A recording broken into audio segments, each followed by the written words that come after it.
पाकिस्तान तहरीक-ए-इंसाफ ने अपने बानी के आसिफ अली जरदारी और नवाज शरीफ के साथ बैठने की तजवीज को मुस्तरद कर दिया है। चेयरमैन तहरीक-ए-इंसाफ बैरिस्टर गौहर ने कहा कि राना सलाउना ने एक आइडियल सूरत हाल की बात की थी जिसका फिल वक्त कोई इम्कान नहीं। बैरिस्टर गौहर ने दावा किया कि 26 नवंबर से पहले उनके एस्टेब्लिशमेंट से अच्छे रवाबित कायम हो गए थे और हालात मुस्बत समत में चल पड़े थे। बानी पीटीआई की एक और केस में अचानक गिरफ्तारी के बाद ये रवाबित खत्म हो गए।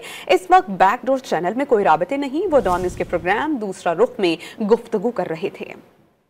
सनाउल्लाह साहब का ये बयान है कि बैठ जाएं, तीनों बैठ जाएं, खान साहब भी बैठ जाएं, नवाज शरीफ साहब भी बैठ जाएं। वो बड़ा एक आइडियल सिचुएशन की बात वो कर रहे हैं कि ऐसा है, लेकिन देखो पॉलिटिकल डिफरेंसेस जब आपकी इतना अरसा में रहे हों, मे भी कोई जिंदगी में एक वक्त आएगा सारे लोग इकट्ठे बैठे हों, कुछ होगा, लेकिन पाकिस्तान में चीजें किसी और डायरेक्शन में चल रही होती है।